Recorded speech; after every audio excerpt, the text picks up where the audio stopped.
5,000 వటవృక్షమచట కలదు, వ్యాసముని ఆశ్రమము కలదు అచట. అందు వ్యాసగద్దెను దర్శింప ధ్యాస పీఠమౌ నీకు నైమిస వెంకటేశ. 5,000 సంవత్సరాల క్రితట ఒక మర్రి చెట్టు ఉన్నది. ఆ మర్రి చెట్టు ఇప్పటికీ అక్కడ మనకి కనబడుతూ ఉంది. ఆ చెట్టు కింద వ్యాసుల వారు కర్మని బోధించిన వ్యాసగద్దె ఉన్నది. ఆ చెట్టు కింద కూర్చుని వ్యాసులు వారు ఆ పురాణాలను బోధించారు. అందువల్ల ఇప్పటికీ మీరు ఆ వ్యాసగద్దెను వ్యాసపీఠమై మనము దర్శించిన మన జన్మమ ధన్యమవుతుంది.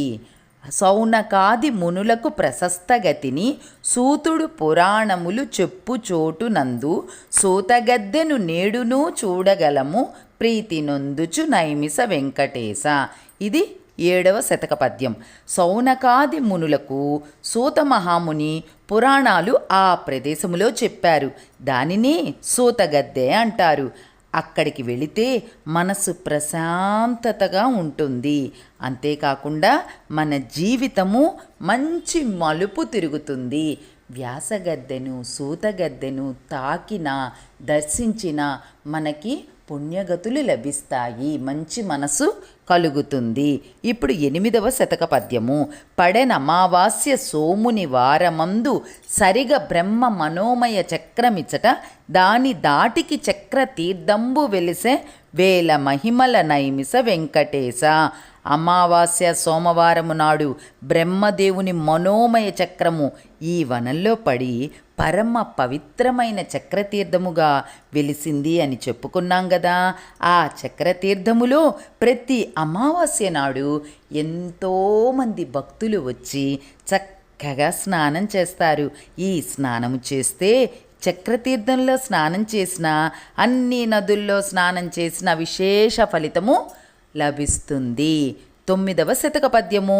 అగ్నిదేవుడు త్రాగలేనంతగాను ఆవు నేతిని చేసే హోమార్పణంబు ఋషులు సత్రయాగము చేసిరీ స్థలాన వేల వేలేండ్లు నైమిస వెంకటేశ.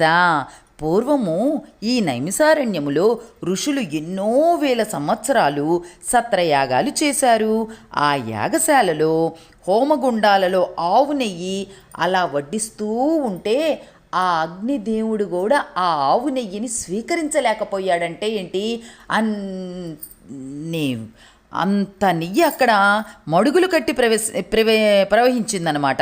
ఆ నీతిని గోమతీ నదిలో కాలువలు తవ్వి పంపించారు. చూసారా, ఎంత నీతిని హోమార్పణము చేసిన పరమ పవిత్రమైన పుణ్యస్థలమది. ఆ ఆనవాళ్ళు ఇప్పటికీ ఉన్నాయి.